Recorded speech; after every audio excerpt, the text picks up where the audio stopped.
we're going to be going over some helpful suggestions to teach your dog recall and to ensure they come when they're called.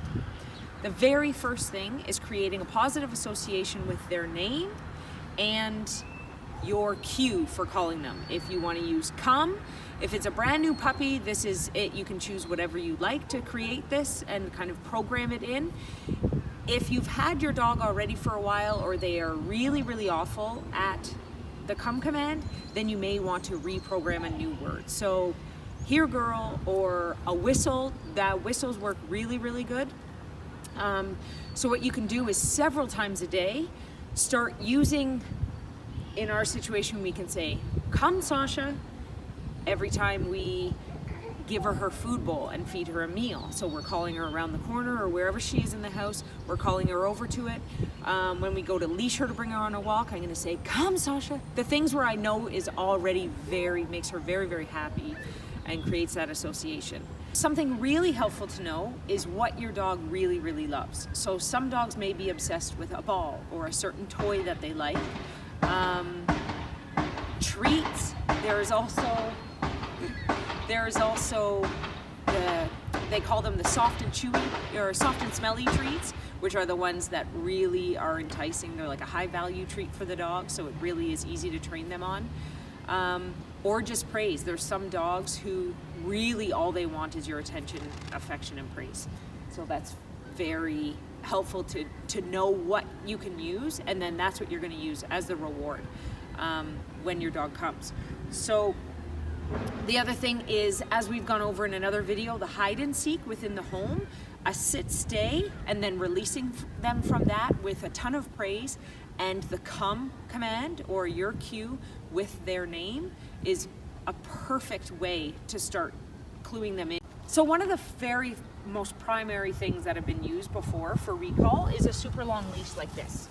So Sasha has zero interest in fetch, so I'm not going to throw something for her to chase and call her back to me because it would just simply wouldn't work. But I will do a sit stay, wait, and then I back up. And this ensures knowing you can enforce the command after you've said it. So it's very, very important whether you're using the command in the home with a treat or outside and there may be distractions. You don't use this command unless you know that you are wait, sit down. Unless you know you can enforce it or that she will come for sure. Sasha, come. Good girl.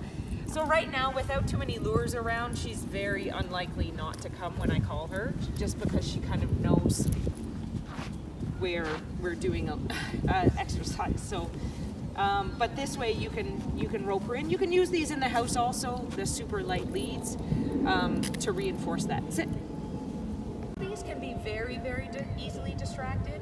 So when they're first learning and they're not familiar with the terms that you're using right away, it's super simple to give a tug. Come, good girl. Come, good girl. And then that tug they'll understand right away, especially if you squat down and you offer these kind of a high-pitched tone and praise, then they'll be very fast to come to you. So if we do not practice consistency and create an environment where you can ensure they will listen to it, you have to be very careful not to overuse these terms under circumstances that they may not listen. This desensitizes and devalues these words that you're trying to teach them. A common mistake can be in the heat of the moment if your dog is outside in the yard and you see them eating something they shouldn't be, rolling in something, digging, that you quickly blurt out the command in frustration and anger. This is the last thing we want to do because it will create a negative association with something that we only want to always be positive.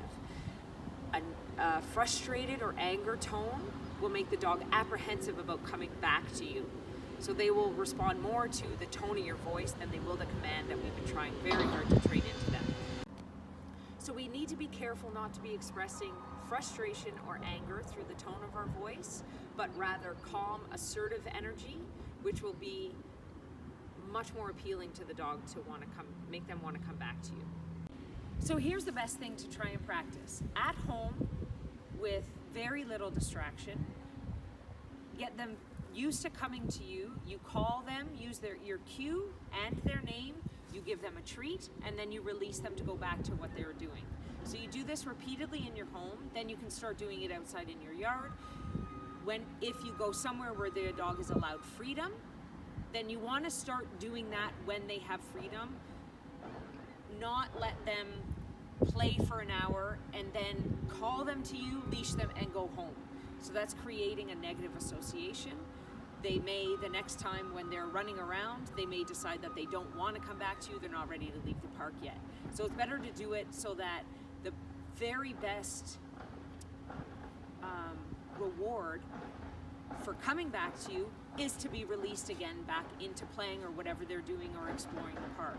So you want to do it several times throughout the activity that they're enjoying, so that at the end of it, it is not a